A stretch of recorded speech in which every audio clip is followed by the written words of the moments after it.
சட்டம் ஒழுங்கு லாப்ஸ் ஆகலை, அவுட் ஆஃப் கண்ட்ரோலில் போயிடுச்சு அப்படின்றது ரொம்ப தெளிவாக தெரியுது. அது குறிப்பாக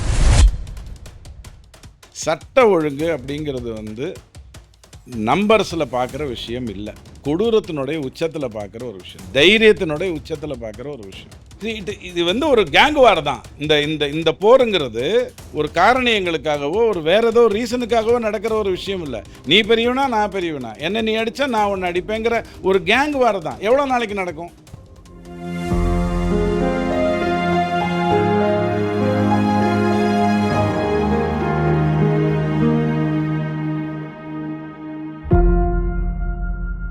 சாமானியர்களுக்கு வணக்கம். தமிழகமே பரபரப்பாக தேர்தலை நோக்கி இருக்கிறது. இன்னொரு புறம் வந்து கடுமையான சட்டம் ஒழுங்கு பாதிப்பு. ஐ திங்க் இந்த மாதிரி ஒரு பாதிப்பு இதுக்கு முன்னாடி நடந்திருக்கா இல்லையான்னு தெரியல. டேட்டாலாம் பார்த்தா ரொம்ப அலார்மிங்காக இருக்குது நம்பர்ஸ். இன்னொரு பக்கம் பார்த்தீங்கன்னா, முதல்வன் வந்து என்ன பண்ணிட்டு இருக்காருன்னா, ஜீவாவோடய தேவாவோடய ரீல்ஸ் போட்டு உட்காந்துருக்காரு. கடைசியில் என்ன ஆகணும் அப்படின்னு கேட்டால், படிப்பு தான் உங்களுக்கு முக்கியம் அப்படின்னு சொல்லி முடிக்கிறாரு. நான் இவங்கள பார்த்ததை தப்பு சொல்லலை. பட் இவங்க பார்த்ததை விட தமிழகத்தில் நிறைய பிரச்சனை இருந்தது. குறிப்பாக சட்டம் ஒழுங்கு பிரச்சனை வந்து எப்படி போயிட்டு இருக்குன்றது நமக்கு எல்லாருக்கும் தெரியும். மார்ச் 1ஆம் தேதியிலேருந்து நேற்று வரலையுமே நிறைய கொலைகள் டேட்டாவோட சொல்ல முடியும் நமக்கு. இதற்கு வந்து அண்ணாமலை அவர்கள் வந்து இதற்கு மேலே ஒரு ட்வீட் போட்டிருக்காரு. சில கோடை காமிச்சு ட்வீட் போட்டிருக்காரு. அதாவது வந்து இந்த ரீல்ஸ் போட்டிருக்கீங்களே முதல்வரே, இதற்கெல்லாம் பதில் இருக்கா அப்படின்ற மாதிரி கேட்டிருக்காரு. அதில் குறிப்பாக அவர் சொன்னது, திமுக ஆட்சிக்கு வந்து கடந்த 5 ஆண்டுகளில் 8008 கொலைகள், 2080 பாலியல் குற்றங்கள், குழந்தைகளுக்கு எதிரான குற்றங்களில் 39,999 போக்சோ வழக்குகள். இப்போ இந்த விளாத்துக்குளத்தில் ஒரு சிறுமி வந்து பாலியல் தாக்குதலுக்கு ஆளாகி கொலை செய்யப்பட்டிருக்காங்க. இதெல்லாம் பற்றி முதலமைச்சர் கவலைப்படாம இப்படி ரீல்ஸ் போட்டுட்டு இருக்காரு அப்படின்னு சொல்லி அண்ணாமலை கேட்டிருக்காரு. அதாவது தமிழ்நாடு சட்டம் ஒழுங்குல பிரச்சனை இருக்கு, தமிழ்நாட்டில் பிரச்சனையே இல்லைன்ட்டு முதலமைச்சர் ரீல்ஸ் போடுறார் அப்படின்றதா இதற்கு ஒரு அர்த்தமாக இருக்கிறது.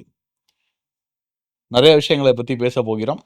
வாருங்கள் டிடிஎஸ் ரவியோடம் பேசுவோம். அண்ணா வணக்கம்ண்ணா. வணக்கம். ஐ திங்க் லாங் இன்ட்ரடக்ஷன் நினைக்கிறேன். பட்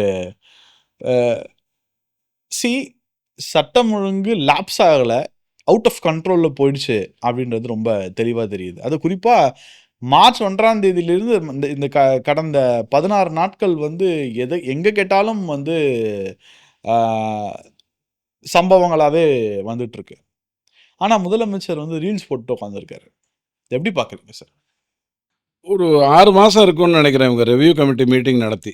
அஜித்குமார் பிரச்சனை வந்தபோது ஒரு ரிவ்யூ கமிட்டி மீட்டிங் போட்டுட்டு தமிழகத்தை ரொம்ப அமைதி பூங்காவாக இருக்குன்னு சொன்ன அன்றைக்கி தான் அஜித்குமார் அடித்து கொல்லப்பட்டார். ஸோ ரிவ்யூ கமிட்டி மீட்டிங் தான் ஒரு அமைச்சர், ஒரு முதலமைச்சர் போட முடியும். இந்த பசங்களை வந்து தேர்ந்தெடுத்து நீங்களாம் படிக்கணும் அப்படின்னு சொல்லும்போது இஸ்மாயில் அவர்களை அல்லது ஜேம்ஸ் அவர்களையும் கூப்பிட்டு அந்த மாதிரியான பசங்களையும் படிங்கன்னு சொல்லியிருந்தா நல்லா இருந்திருக்கும். குறைஞ்சபட்சம் அவர் குடும்பத்தில் இன்ப நிதியோ உதயநிதியோ படிக்க வச்சுருந்தா கூட இன்னும் கொஞ்சம் நல்லா இருந்திருக்குங்கிறது தான் உண்மையான ஒரு விஷயம். படிக்கிறதுனால என்ன வந்துடும் அப்படின்னு கேட்டால் ஒரு பொறுப்பு வரும், ஒரு கிராசபிங் பவர் வரும், ஒரு விஷயத்தை தெரிந்து கொள்ளக்கூடிய ஒரு சூழ்நிலை வரும். பொய் சொன்னால் நீங்கள் பொய் சொல்கிறீங்கன்னு சொல்கிறதுக்கு ஒரு தைரியம் வரும். இவ்வளோதான் படிப்பு கொடுக்கக்கூடியது, அனுபவம் தான் மற்றதெல்லாம். இவர் என்சிஆர்டி ரிப்போர்ட்டை வச்சுக்கிட்டு இவங்க கொடுத்துக்கிட்டு இருந்த தகவல் எல்லாம் தப்புங்கிறத தான் அண்ணாமலை உங்களுக்கு புரிய வச்சார். இல்லைங்கன்னா இந்த மாதிரி தான் இருக்குது உண்மையான பொசிஷன், நீங்கள் பார்த்தீங்களா இல்லையா, காட்டுற டேட்டா தப்பாக இருக்குன்னு சொல்லி தான் அவர் காட்டினாருங்கிறத வச்சுப்போம். இப்போ எல்லாம் முடிஞ்சு போச்சு, நேற்றையோட எல்லா படத்தையும் எடுத்தாச்சு. ஐ திங்க் அவர் படங்களை தமிழ்நாட்டு பூரா எடுக்கணும்னா அதுக்கே 23 நாள் ஆகிடும்னு நினைக்கிறேன். 39 நாள் போகிறோமா, ஏன்னா சந்து பொந்தில் படத்துக்கு மேலே படம் ஒட்டி வச்சுட்டுலாம் பண்ணிகிட்டு இருந்தாங்க. அட்டுழியம் நீங்கள் பார்க்கணும்னு சொன்னால் சென்னையிலேன்னு இல்லை, எங்கெங்கெல்லாம் இந்த மேம்பாலங்கள் கட்டப்பட்டிருக்கோ அங்கங்கெல்லாம் போஸ்டர் ஒட்டுறாங்க. போஸ்டர் ஒட்டக்கூடாது, அவங்க தான் ஒட்டுறாங்க. இவர் தான் ராஜராஜ சோழன், ராஜேந்திர சோழனுங்கிற கதையெல்லாம். இப்போ கேள்வி என்னன்னா, இவங்க எப்போ மாநாடு நடத்த போகிறாங்க, கூட்டணி கட்சிகளெல்லாம் சேர்ந்து ஒரே இடத்துல எப்போ நிற்க போகிறாங்க, அதில் விசிகாவுக்கு என்ன கொடுக்க போகிறாங்க, கம்யூனிஸ்ட்டுக்கு என்ன கொடுக்க போகிறாங்க அப்படிங்கிறது அடிப்படை விஷயம் திமுகவை பொறுத்த வரைக்கும். அதில் சைலண்ட்டாக இருந்து தான் மற்ற வேலையெல்லாம் பண்ணிகிட்டு இருக்காரு. வேற இங்கே வந்து இருக்கிற 2 கேள்வி 140 160 எவ்வளோல வந்து அதிமுக நிற்க போகுது அப்படிங்கிறது மட்டும்தான் அதிமுகவை பொறுத்த வரைக்கும். விஜய் பற்றி உங்களுக்கு சொல்றதுக்கு ஒண்ணும் இல்ல. அவர் எப்போ வந்து கூட்டணிங்கிற ஒரு விஷயத்துக்குள்ள வருவாரா இல்லையாங்கிறதே தெரியாம இருக்கு. சர்வே வர்றத பார்த்தா ரொம்ப நெக் டு நெக் இருக்கிற மாதிரியும், ஒரு 10 சீட்டு வித்தியாசத்துல இந்த திமுக, அதிமுக அப்படிங்கிற இந்த ஆட்சி அப்படிங்கிறது அமையுங்கிற மாதிரியும் சர்வேஸ் வந்து சொல்லுது. பட் நான் தொடர்ந்து ஒரு ஈக்குவேஷன் சொல்லிட்டே இருக்கேன். 100 வாக்கு இருக்கா? 30 பேர் ஓட்டு போட போறதில்ல. மீதி இருக்கிறது 70. 20% விஜய்க்கு போகுதுன்னு 15 போகலாம். பட் 20ன்னே வச்சுக்கோங்க. மீதி இருக்கிற 50ல 8% வந்து நாத்தாக்காக்கு போயிடும்னா, மீதி 42. இந்த 42ங்கிறது 21, 21, 20, 22, 19, 23ன்னு வரப்போகுது. இந்த 20 வந்து எங்கேயுமே ஒரு சீட்டா கன்வெர்ட் ஆகுறதுக்கான சாத்தியங்கள் இல்லாம தான் இருக்கு. ஸோ பீகார்ல நடந்த மாரி பிகேவை வச்சுக்கிட்டு இவங்கள எதிர்க்கட்சி இவ்வளோ தூரத்துக்கு வரும்னெல்லாம் பேசிட்டு இருக்கிற வேலை தான் நடந்துட்டு இருக்கே ஒழிய, ஆழமா யோசிச்சு இதில என்ன நடக்கும் அப்படிங்கிறதே தெரியல. இதில யோசிக்க வேண்டியவங்க 4 பேர் தான். நாத்தாக்கா என் வாழ்க்கை பூரா நான் இப்படியே தான் இருக்க போறேனா? சிந்திய வெண்மணியா தான் இருக்க போகுதா? சிப்பியில போய் முத்தாகாதா? அப்படிங்கிறது வந்து நாத்தாக்கா எடுக்க வேண்டிய முடிவு. விஜய் எடுக்க வேண்டிய முடிவு அப்படிங்கிறது, நான் இந்த ஃபர்ஸ்ட்டு தேர்தல எனக்கு நானே ஒரு லேபிள் ஒட்டிக்கிறதுக்கு 8% வாக்கு, 15% வாக்கு, ஒரு சீட்டும் வெற்றி பெறல, 4 சீட்டு தான் வெற்றி பெற்றேன் அப்படின்னு ஒரு லேபிள ஒட்டிக்கிறதுக்கு தான் அவர் இந்த தேர்தல்ல வராரா? இல்ல உண்மையிலேயே தமிழ்நாட்டுல வந்து திமுகவை விரட்டி அடிக்கணும், திமுகங்கிறது தீய சக்தி அப்படிங்கிறத உணர்ந்து தான் பண்றாராங்கிறது அவர் முடிவு எடுக்கணும். இவங்க 2 பேர பொறுத்த வரைக்கும் 175ல கண்டிப்பா திமுக நிக்க போறதில்ல. அது வந்து தெளிவான ஒரு விஷயம். ஒரே ஒரு பேரத்த தான் பேசிக்கிட்டு இருக்காங்க. 5ன்னா உன்னுடைய சின்னம், 7ன்னா என்னுடைய சின்னம். இப்படிங்கிற அடிப்படையில தான் இன்னும் பேசிக்கிட்டு இருக்காங்க. அதிமுகவை பொறுத்த வரைக்கும் எடப்பாடி ஐயா 140 160ங்கிறத டிசிஷன் எடுக்கணும். போன வாட்டி 179 என்னவோ இருந்தாங்க. அதன் மூலமா அவங்களால பெற முடிஞ்சது 75 சீட்டு கூட்டணியாக. வாக்கு வித்தியாசம்ங்கிறது 21லேயும் சரி, 24லேயும் சரி அப்ராக்சிமேட்டா ஒரு 22 லட்சம் வாக்கு தான் வித்தியாசமா வந்தது. இந்த 22 லட்சம் வாக்க திமுகலேருந்து விசிக எடுத்துட்டு தாவேகா எடுத்துட்டு போயிடுச்சுனாலே திமுக கீழே விழுந்துரும்ங்கிறது ரொம்ப சாதாரணமான ஒரு விஷயம். இவ்வளவுதான் எனக்கு தெரிஞ்சு இந்த தேர்தல்ல முடிவெடுக்க வேண்டியது. ரொம்ப ஆணித்தரமா ஸ்ட்ராங்கா தேர்தலே வேணாம் ஐயா, 2 சீட்டு தான் திமுகவுக்கு அப்படின்னு சொல்லணும்னா, தாவேகா கூட்டணியை பற்றி ஒரு முடிவு எடுக்கணும். அல்லது நாத்தாக்கா ஒரு கூட்டணியை பற்றி முடிவு எடுக்கணும். இவ்வளவுதான். வேற எதுவுமே இல்ல. இப்போ நான் ஒரு லிஸ்ட் ஆஃப் இன்சிடென்ட்ஸ் வந்து ஏன்னா மக்களுக்கு தெரியணும். எவ்வளோ நடந்திருக்குன்றது மக்களுக்கு தெரியும். மக்கள் பார்த்துட்டு இருக்காங்க. மார்ச் 5ஆம் தேதி வந்து சிவகங்கையில 1, சென்னையில 1 நடந்திருக்கு. இந்த law and order issue. March 6ஆம் தேதி வந்து திருப்பியும் சிவகங்கை, கோயம்புத்தூர், செங்கல்பட்டு, சென்னை, மதுரை, கொடுங்கியூர்ல நடந்திருக்கு. மார்ச் 7ஆம் தேதி வந்து நாமக்கல்ல நடந்திருக்கு. திருப்பி மார்ச் 8ஆம் தேதி சிவகங்கை, நாமக்கல், திருவள்ளூர், சென்னையில் நடந்திருக்கு. மார்ச் 9ஆம் தேதி வந்து திருசூலம், கிருஷ்ணகிரி, தென்காசியில் நடந்திருக்கு.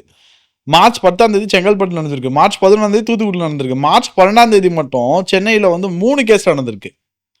அதுக்கப்புறம் தூத்துக்குடி, அப்புறம் பஸ் ஸ்டாண்ட்ல வந்து அசால்ட் பண்ணியிருக்காங்க. டெய்லி 1 அப்படின்னு ஆவரேஜ் வச்சா கூட இது எங்கேயோ போயிட்டு இருக்கு. ஆல்ரெடி பார்த்தோம் நம்ம வந்து தாமிரபரணி மாவட்டம்னு சொல்லப்படுற திருநெல்வேலி, தூத்துக்குடி, தென்காசி இந்த 3த்துலயும் 60 நாள்ல 30 கொலைன்னு சொல்றாங்க. சார், லா அண்ட் ஆர்டர் இவ்வளவு மோசமா இருந்து பார்த்துருக்கீங்களா அதுக்கு முன்னாடி?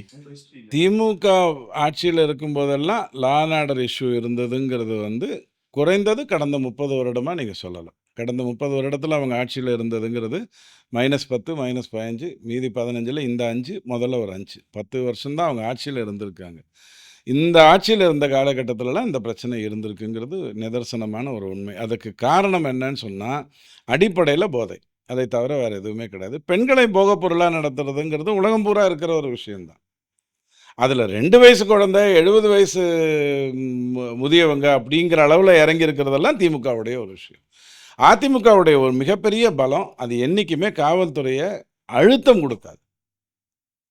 இங்க வந்து அழுத்தம் கொடுக்கப்படுகிறது. அதனால தான் அவங்க எஃபெக்ட் எடுக்காம இருக்காங்க. ஒரு டிஜி எதுக்கு சார் சும்மா டிஜிங்கிற பொறுப்பே நீங்க இன்னும் கொடுக்கல. பதவிக்கு வந்து நீங்க ஆள தேர்ந்தெடுக்கல. இப்போ தேர்தல் அறிவிச்சாச்சு. அது ரொம்ப கஷ்டமா சார்? அது அவங்களோட இஷ்டம். அவங்க என்ன பிளான் பண்றாங்க அப்படின்னு சொன்னா, நீ வந்து சீனியாரிட்டி அடிப்படையில யாரையாவது கொண்டு வரணும்னு சொன்னா என்னால முடியாது. வெங்கட்ராமனோ, சேத்துராமனும் தான் எனக்கு வரணும்னு நான் முடிவு பண்றதா இருந்தா நான் தொக்கல்ல விட்டுர்றேன். தேர்ந்தெடுக்க முடியாத அளவுக்கு நான் லிஸ்ட் அனுப்புகிறேன். எப்படி கோயம்புத்தூருக்கும் மதுரைக்கும் நான் வந்து மெட்ரோக்கு ஒரு லிஸ்ட் அனுப்பிச்சனோ அந்த மாதிரி அனுப்பிச்சி விட்டுறேன். நீ தேர்ந்தெடுக்கவே முடியாது, கன்ஃபியூஸ் ஆகி என்ன பண்ணுறது, நீ தலையை சொரிஞ்சுக்க, என்னை பொறுத்த வரைக்கும் இதுதான் நடக்க போகுதுன்னு அலட்சியமாக அதை டீல் பண்ணுறாங்க. ஸோ எங்கே வந்து திமுக தலை தூக்குவதற்கான வாய்ப்பு இருக்குன்னு சொன்னால், தாவேகா கூட்டணி இல்லைன்னு சொன்ன உடனே கொஞ்சம் தலை நிமிருவாங்க.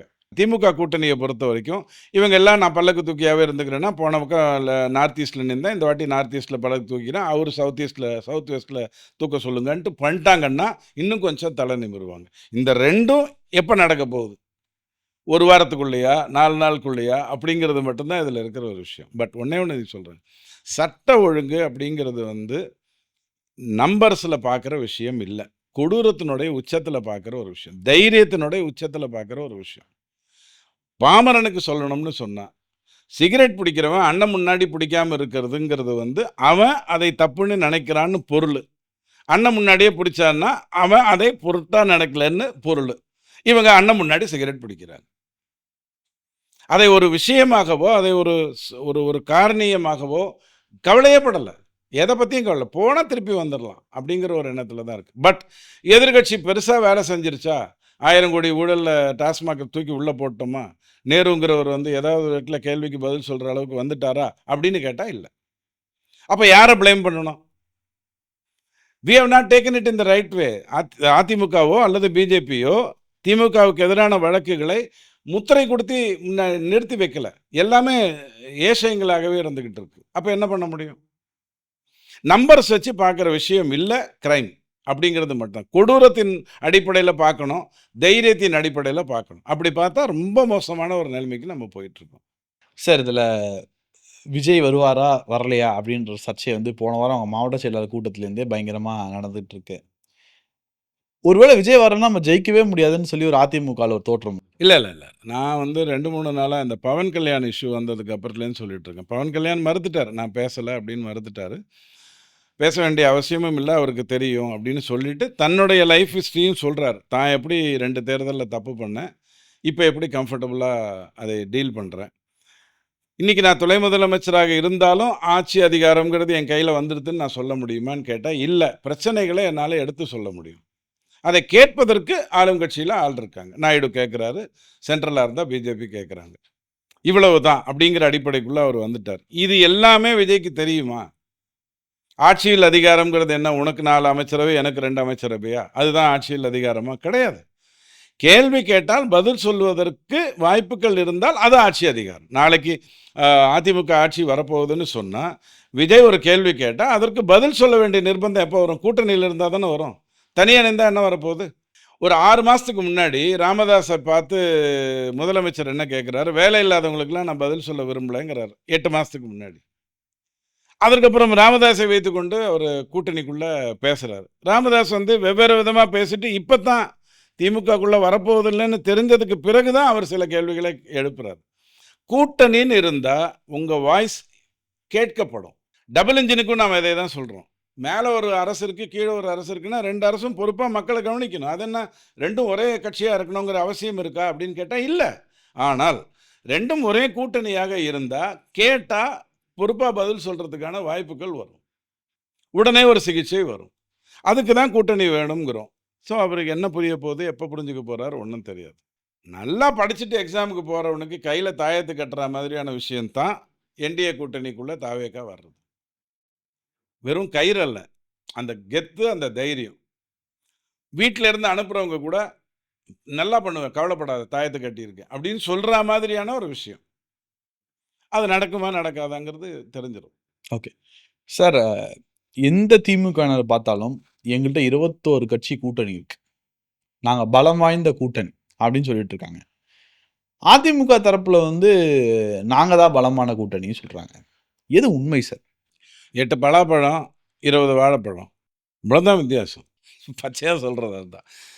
பாமகவுக்குன்னு ஒரு ஓட்டு வங்கி இருக்குது சொல்ல முடியும், வாசனுக்குன்னு ஒரு ஒரு குறிப்பிட்ட செக்ட் இருக்குது சொல்ல முடியும், தமிழ்நாடு பூரா அவருக்கு காங்கிரஸில் இருந்தவங்க இருக்காங்கங்கிற சொல்ல முடியும், டிடிவிக்குன்னு ஒரு ரீஜன் இருக்குன்னு சொல்ல முடியும். BJP already 2024 13 constituency into 6 76 prove பண்ணியிருக்கு. அதில் கிட்டத்தட்ட 59 அது ஸ்ட்ராங் பொசிஷனுக்கு வந்திருக்குன்னு சொல்ல முடியும். 21 என்ன சார், கோயம்புத்தூர், சேலம், ஈரோடு, தர்மபுரி, மதுரை இந்த 5 இடத்துல தானே அவங்க 75 சீட்டு ஜெயிச்சாங்க. 24ல என்னாச்சு? இவங்க 2 பேரும் பிரிஞ்சிருந்தால் கூட கிட்டத்தட்ட 13 இடத்துல பிஜேபியாலேயே செகண்ட் பொசிஷனுக்கு வந்து இப்போ சேர்ந்துருக்காங்க. அப்போ இன்னும் அந்த பர்செப்ஷன் இன்னும் பெட்டராக தானே போகும். டைல்யூட் ஆகிறதுக்கு ஒன்றுமே இல்லையே. பட் உங்ககிட்ட அப்படி சொல்ல முடியாதே. காங்கிரஸ் தொண்டர்கள் வந்து ஆரோக்கியமாக இருக்காங்களா? கண்டிப்பாக வந்து பிஜேபி அகற்றணுங்கிற எண்ணத்தில் காங்கிரஸ் தொண்டர்கள் இருக்காங்களா? பிசிக தொண்டர்கள் இருக்கு. திருமாவளவனுக்காவது வேறு வழி இல்லை. லெஃப்ட்லேயும் ரைட்லேயும் திமுக ஆள் தான் அங்கே உட்காந்துருக்காங்க. அவரால் ஒன்றும் பண்ண முடியல. கம்யூனிஸ்ட் வாக்காளர்கள் எல்லாம் கண்டிப்பாக திமுக தாங்க ஜெயிக்கணும் அப்படிங்கிற ஒரு வெறியோடு இருக்காங்களா? ஒன்றுமே இல்லை. You are getting diluted. திமுகவை பொறுத்த வரைக்கும் இங்கே அப்படி கிடையாது. They have got intoxication. தாவேக்கா வந்தால் சந்தோஷம், வரலைன்னாலும் நான் ஜெயிக்க போகிறேன் 20 + 18. அந்த மூடு தானே முக்கியம். நான் பலமுறை உங்களுக்கு சொல்லியிருக்கேன். ஒரு ஒரு ஒரு தொகுதியில் ஒருத்தன் ஜெயிக்கணும் அப்படின்னு சொன்னால் இந்த கட்சிக்கு தான் ஓட்டு போடணும் அல்லது இந்த கட்சிக்கு ஓட்டு போடக்கூடாதுன்னு மக்கள் மனநிலை ஒன்று வரணும். அதான் ஃபஸ்ட்டு ரீசன் ஃபார் ஒரு தொகுதி வெற்றி பெறுறது. 2வது ரொம்ப முக்கியமான ரீசன், வேட்பாளர் அந்த தொகுதிக்குள்ள யாரெல்லாம் இருக்காங்க, எதிர் சைடா, நம்ம சைடா, அந்த சைடா, இந்த சைடா, எப்படி அவனை விலைக்கு வாங்கலாம் அப்படின்னு பார்க்கறது 2வது முக்கியமான ஒரு விஷயம். அறுவடைங்கிறது பூத்து.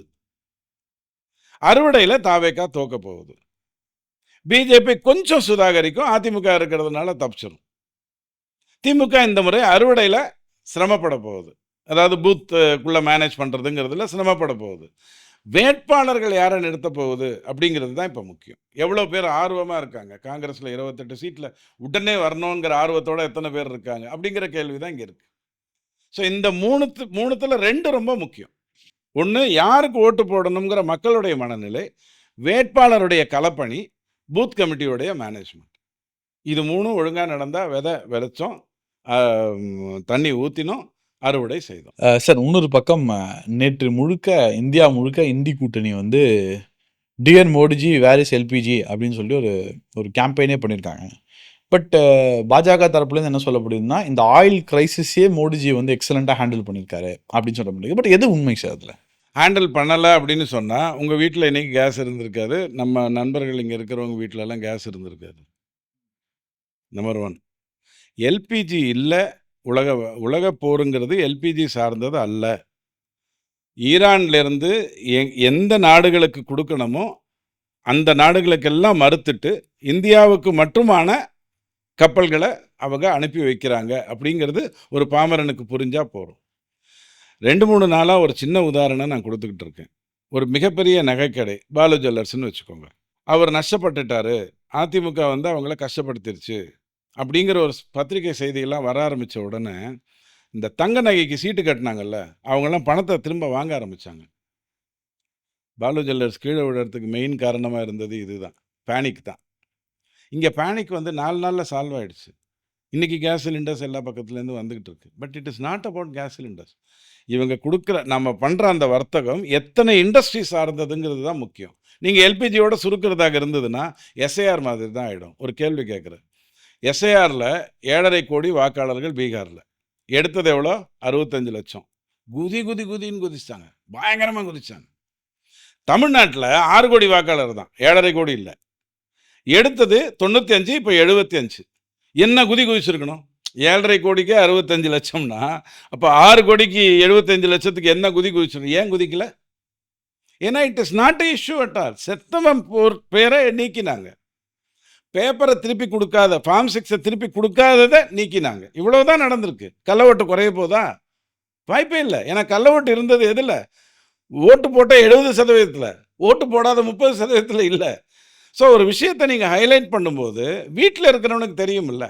இப்போது மழை தண்ணி வரவே இல்லைன்னு சன் நியூஸ் சொல்லிச்சு அப்படின்னு சொன்னால் வீட்டுக்கு வாசலில் தண்ணி இருக்குதுன்னு எனக்கு தெரியுமில்ல. எல்பிஜி பிரச்சனையாக இருக்குதுன்னு நீங்கள் சொன்னால் வீட்டில் தான் அடுப்பு எல்பிஜி இருக்குது அப்படின்றது எனக்கு தெரியுமில்ல.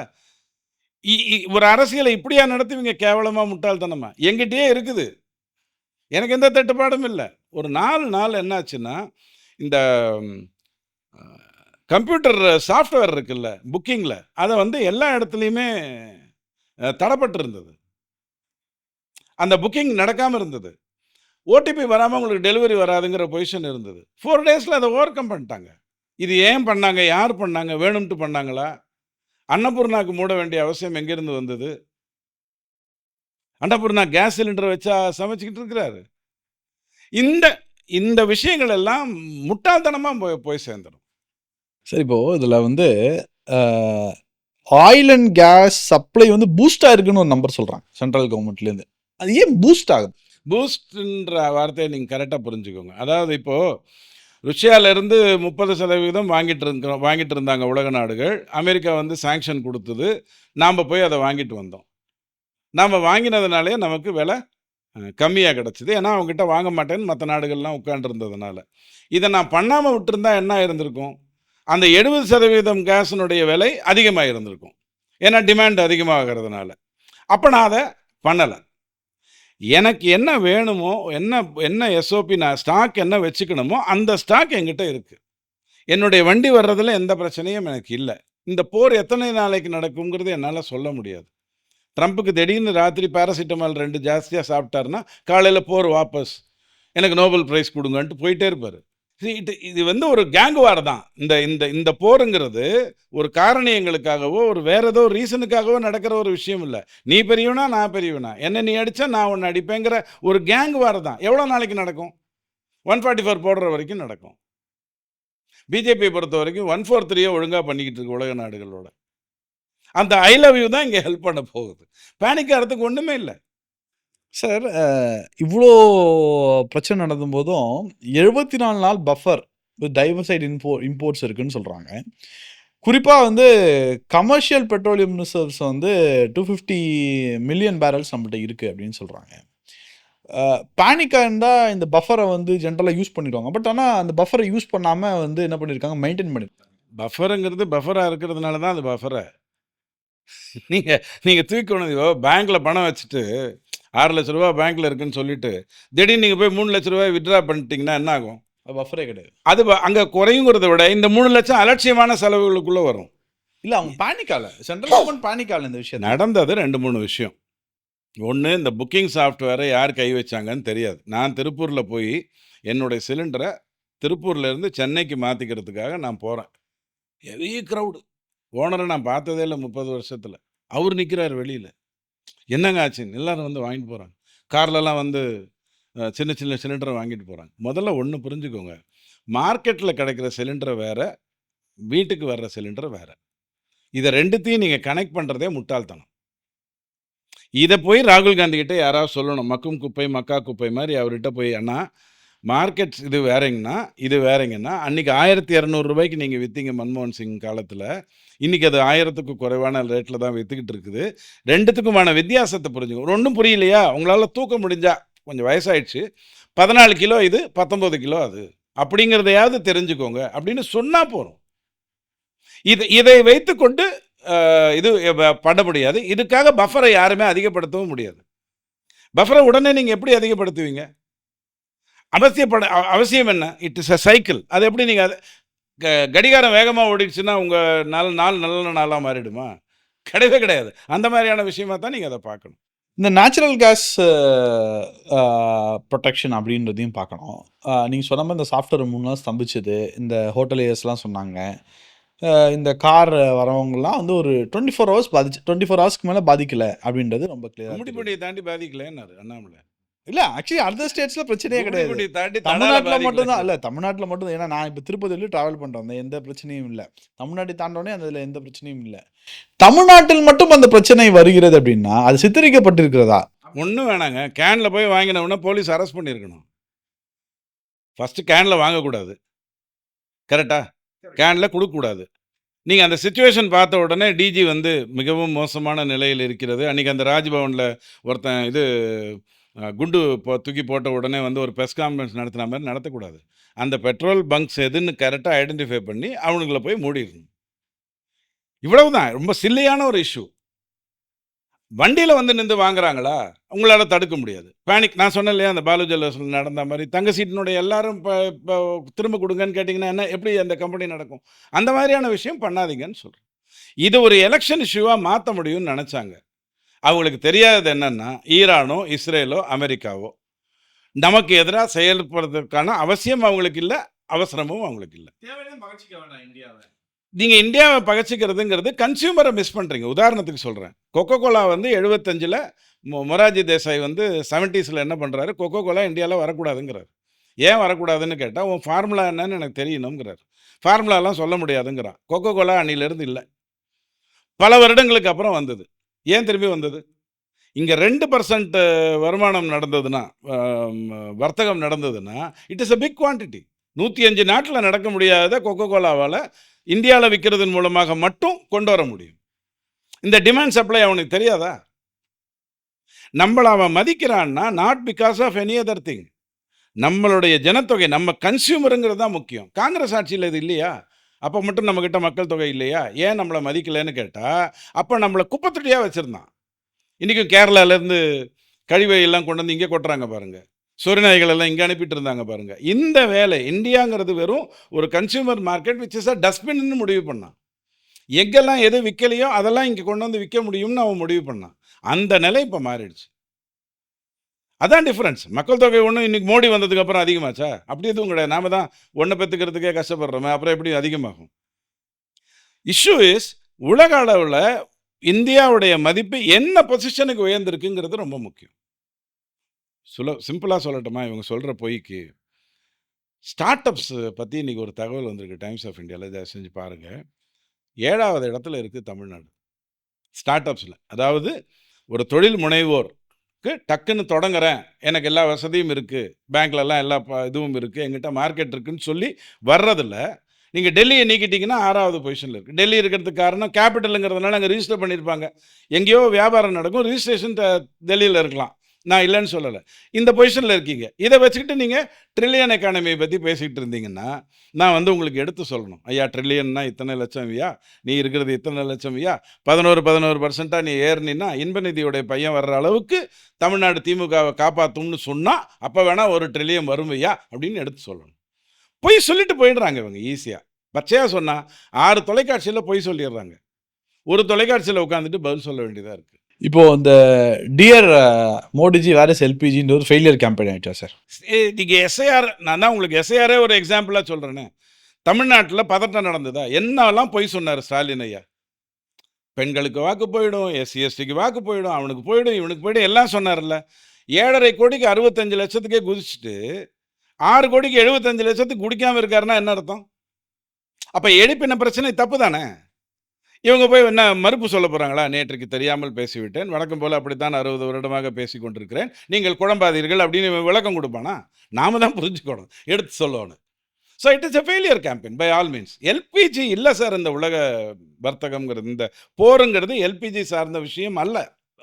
நிறைய பேர் சொன்னாங்களே, மித்தனுக்கு ஒழுங்காக கையெழுத்து போட்டதை நியாயப்படுத்திட்டு விட்டுருந்தீங்கன்னா அந்த சின்ன ஏரியாவில் ஒரு டெஸ்டிங் நடந்தால் இத்தனை நேரத்துக்கு நம்மளுடைய உற்பத்தியான கேஸ் வந்து அற்புதமாக நடந்திருக்கும். சொல்கிறோம், யார் கேட்குறா?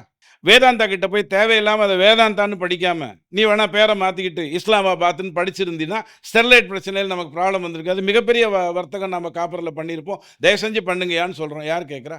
ஸோ இந்த 6 மாநிலத்தில் பஞ்சாப், கேரளா, ஜார்க்கண்டு, வெஸ்ட் பெங்கால், தமிழ்நாடு, தெலுங்கானா, இந்த 6 மாநிலத்திலையும் டபுள் இன்ஜின் சர்க்கார் வந்துருச்சுன்னா போரும் அப்படிங்கிற லெவலில் நாம் ஜாலியாக இருக்கோம்.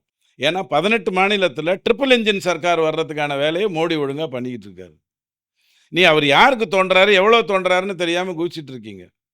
உள்ள தள்ளி போட்டு மூடிடுவார். நேரத்துக்கு ரொம்ப நன்றி சார். தேங்க்யூ.